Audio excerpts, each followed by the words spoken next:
Good morning students. Reasoning class को आगे बढ़ाते हुए आज देखो अपन पढ़ेंगे जो श्रेणी क्रम अपना था वो लगभग कंप्लीट हो गया है। तो उसका अपन पूरे चैप्टर का अपन रिवीजन करने जा रहे हैं। तो उसमें सबसे पहला जो एग्जाम्पल है वो है, देखो आपके सामने, ए का स्थान वर्ग में 5वां है। वर्ग यानी किसी लाइन के अंदर ए 5वें नंबर पे है। बी अंतिम से 8वें स्थान पर है। देखो शुरू से बात करूं इधर से, तो ए तो है 5वें स्थान पर, ए तो क्या है 5वां स्थान है इसका इधर से, और बी अंतिम से 8वें स्थान पर है। और इधर से देखें तो बी है वो 8वें स्थान पे है, बी है वो 8वां स्थान है।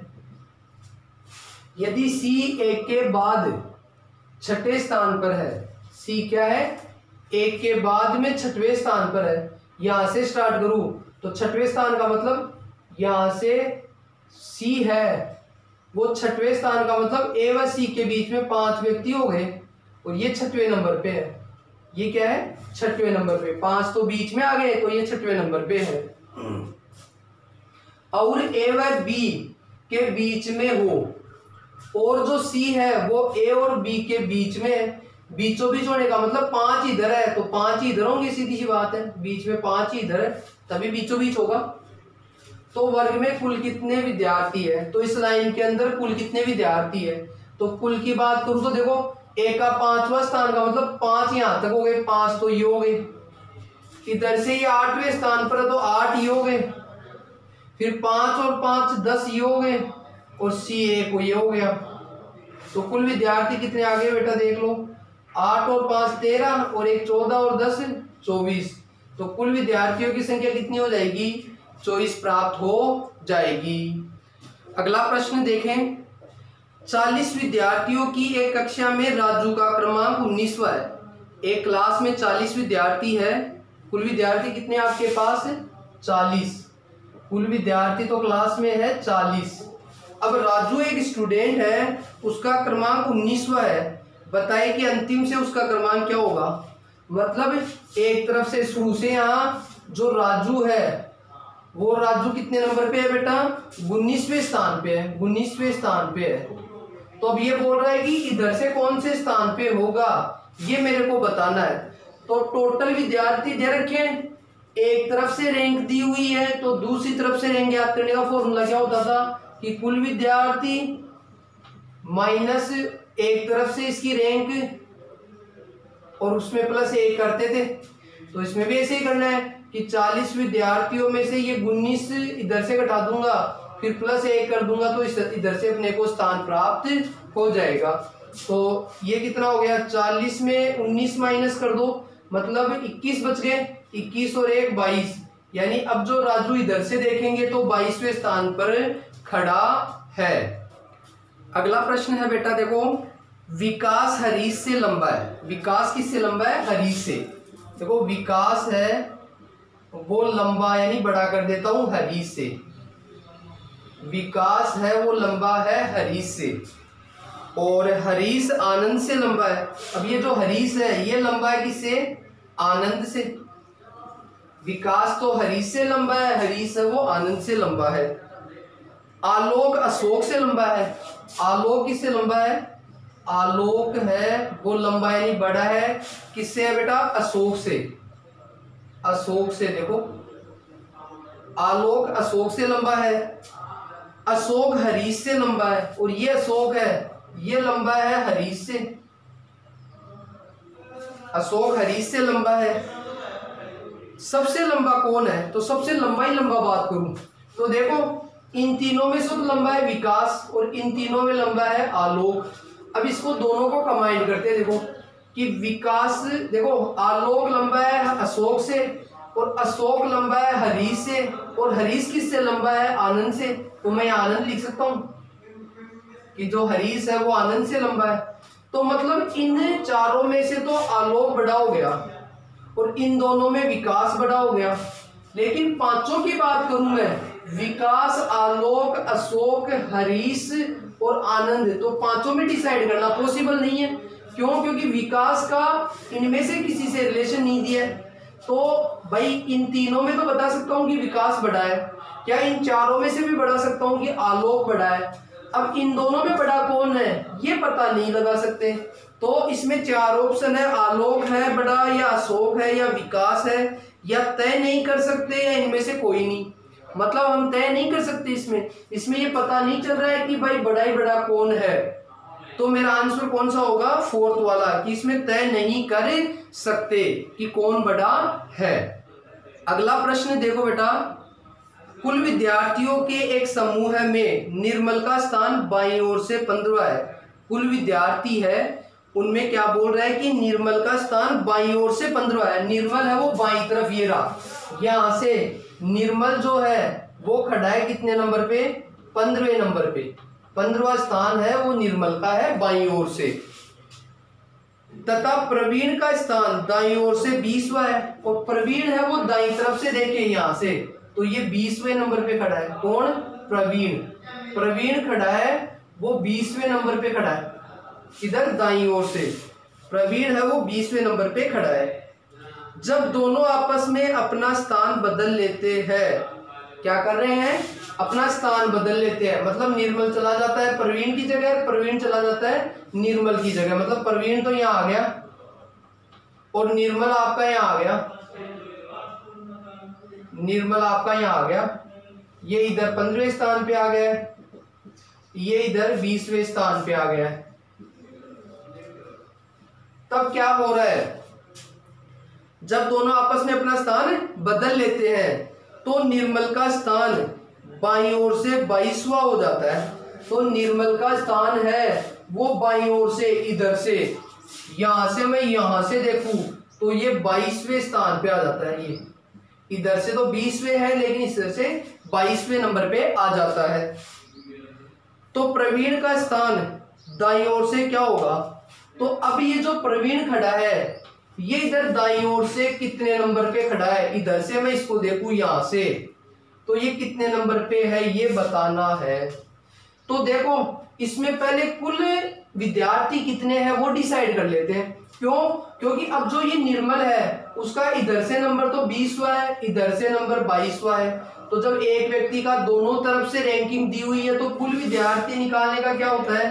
कुल विद्यार्थी कि इधर से और इधर से दोनों को जोड़कर एक हटा देते हैं, तो इधर से तो 22वां हो गया, प्लस इधर से 20वां हो गया, -1, तो कितना हो जाएगा? ये हो गया 42 - 1, 41 विद्यार्थी हो गए टोटल। अब एक बात बताओ, मेरे को बताना है कि ये प्रवीण इधर से कितने नंबर पे है ये बताना है। तो इसमें टोटल विद्यार्थी क्या है? 41 में से इधर से घटाकर एक जोड़ दूंगा तो उधर से आ जाता है नहीं, मतलब कुल विद्यार्थी होते हैं, एक तरफ से रैंक होती है तो दूसरी तरफ से कैसे निकालते हैं कि कुल विद्यार्थी माइनस इधर से 15वां स्थान जोड़ देंगे, फिर एक घटा देंगे, फिर एक जोड़ देंगे तो उधर से रैंकिंग प्राप्त हो जाएगी। तो 41 और 1 42 में से 15 घटा दो बेटा, तो 12 में 5 गया तो आपका बच गया 7 और 3 में 1 गया तो 2, यानी इधर से प्रवीण का स्थान 15वां है तो दाईं ओर से इसका स्थान कितना हो जाएगा?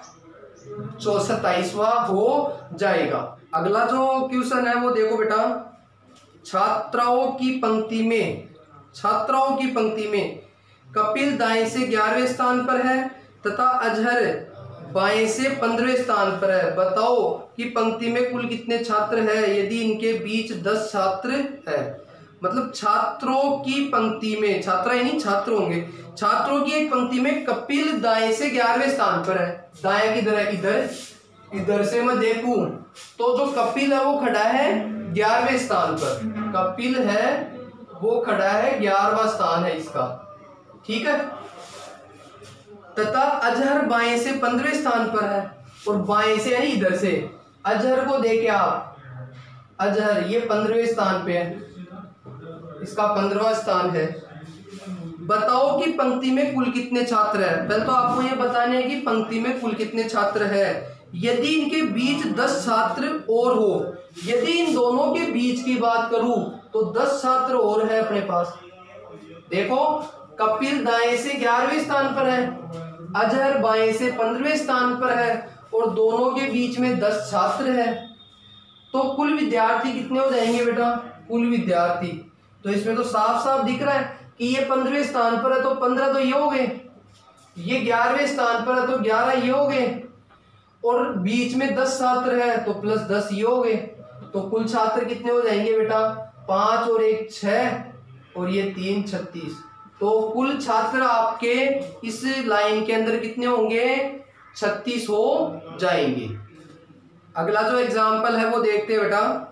छात्राओं की पंक्ति में प्रिया बाएं से 11वें स्थान पर है। देखो छात्राओं यानी लड़कियों की एक पंक्ति में लाइन के अंदर प्रिया है वो बाएं से 11वें स्थान पर है। प्रिया बाएं से यानी इधर से देखूं तो प्रिया है वो 11वें स्थान पर है। प्रिया का स्थान कौन सा है, 11वां।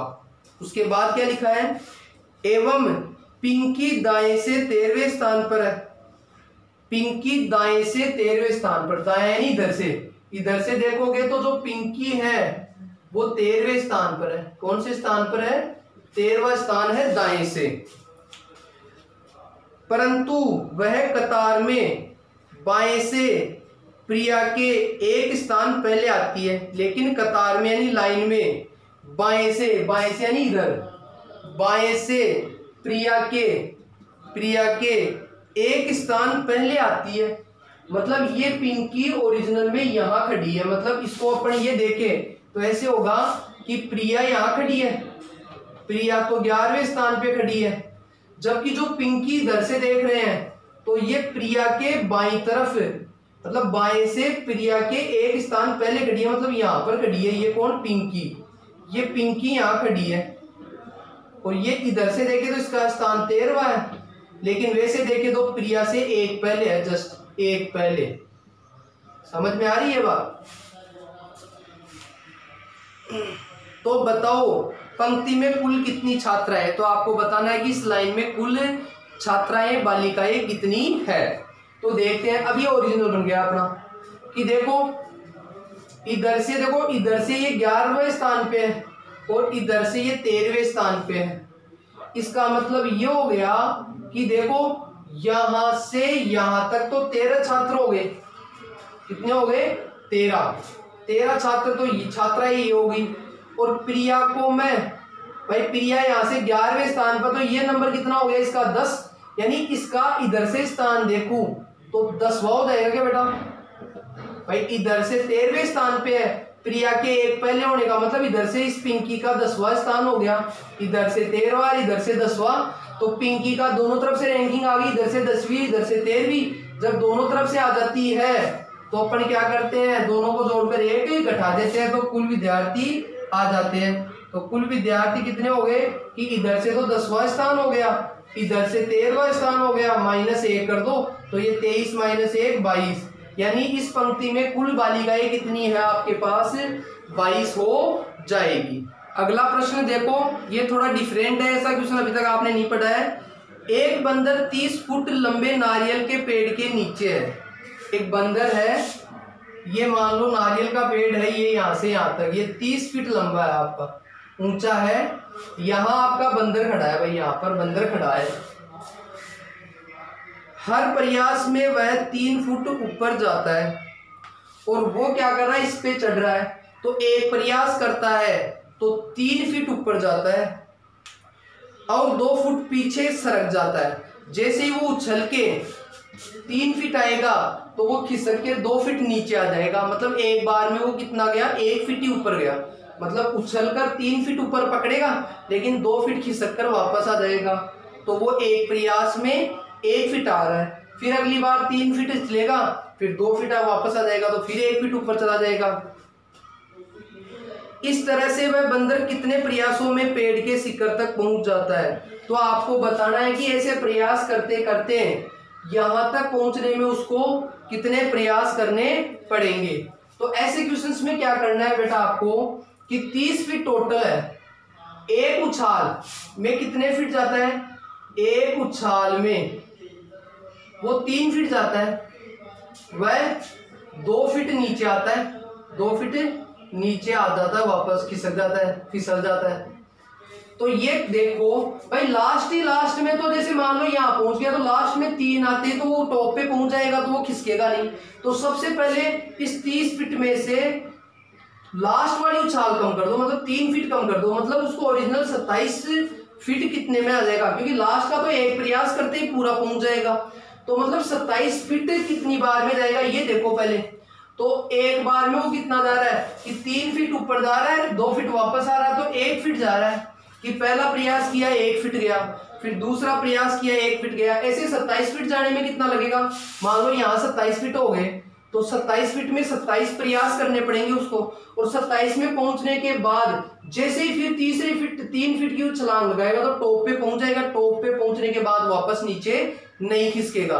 तो इसीलिए क्या करना है आपको कि 27 फीट का मतलब 27 प्रयास हो गए आपके, और लास्ट का एक प्रयास 3 फीट का होते ही ऊपर पहुंच जाएगा। तो लास्ट का एक प्रयास हो गया, तो टोटल कितने प्रयास हो गए 28, यानी 30 फीट ऊंचे पेड़ पर चढ़ने के लिए उसको कितने प्रयास करने पड़ेंगे 28, जबकि वो एक बार के अंदर 3 फीट उछलता है, जबकि 2 फीट वापस फिसल जाता है। आगे बात समझ में।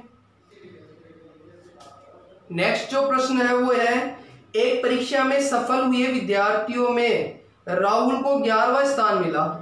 सफल यानी पास हो गए, एक क्लास में जो विद्यार्थी है उनमें पास हुए, उनमें से राहुल को 11वां स्थान प्राप्त हुआ है। राहुल का स्थान कौन सा है 11वां, राहुल 11वें स्थान पे है, तथा वह नीचे से 47वें स्थान पर है। भाई ऊपर से टॉप में तो 11वें स्थान पे है, जबकि नीचे से देखूं मैं इसको कमजोर बच्चों की तरफ से, तब ये कौन से स्थान पर है 47वें स्थान पे है। 47वां स्थान है नीचे से, ऊपर से आपका 11वां स्थान है राहुल का, लेकिन नीचे से 47वां स्थान है। 3 विद्यार्थी परीक्षा में उपस्थित नहीं थे। जब एग्जाम लगी उस समय 3 विद्यार्थी थे वो अनुपस्थित थे। अनुपस्थित का मतलब हो गया कि वो तो परीक्षा में बैठे ही नहीं। एक विद्यार्थी असफल रहा, एक विद्यार्थी वो फेल हो गया। फेल कितने विद्यार्थी हो गए, एक विद्यार्थी फेल हो गया। विद्यार्थियों की कुल संख्या क्या है, तो क्लास में कितने विद्यार्थी है वो आपको बताने हैं। तो देखो राहुल एक विद्यार्थी है जो पास हुआ है, उसका ऊपर से स्थान 11वां है और नीचे से 47वां है। मतलब पास कितने हुए वो टोटल विद्यार्थी पास हुए, कुल विद्यार्थी कितने हो गए बताओ, कुल विद्यार्थी कितने पास हुए। तो वो तो पास होने वाले यहाँ दे रखा है कि ऊपर से रैंक दे रखी है, नीचे से दे रखी है, दोनों को जोड़कर क्या कर दूंगा 1 माइनस कर दूंगा। तो ये पास वाले टोटल विद्यार्थी कितने आ गए बेटा 57 आ गए। 57 विद्यार्थी तो पास हुई है, 1 फेल हुआ, 3 अनुपस्थित हुए, तो कुल विद्यार्थी कितने हो गए भाई कक्षा में कि 57 तो पास हो गए, 1 फेल हो गया, 3 एग्जाम ही नहीं दिए, तो कुल विद्यार्थी कितने हो गए 61। तो क्लास के अंदर कुल विद्यार्थी कितने हैं बेटा 61 कुल विद्यार्थी है। लास्ट प्रश्न है देखो आज का, F के पास H की तुलना में कम किंतु G से अधिक धन है। देखो F है कोई व्यक्ति, उसके बाद पास धन क्या है H की तुलना में तो कम है, कम तो है H से, F के पास धन है H से तो कम, किंतु G से अधिक है, लेकिन ज्यादा है किससे G से। F के पास H से तो कम है धन और G से ज्यादा है धन। E के पास, अब E की बात करता हूं, E से क्या बोल रहा है F से तो अधिक है, F से तो ज्यादा है इसके पास, किंतु H से कम है, लेकिन H से, तो E के पास F से तो ज्यादा है धन लेकिन H से कम है। सबसे निर्धन कौन है, निर्धन यानी सबसे कम धन वाला, तो सबसे कम धन किसके पास है। तो इसमें देखो इसको मिक्स करूं कि G के पास कम है F से और F के पास कम है H से, और H के पास ज्यादा है किससे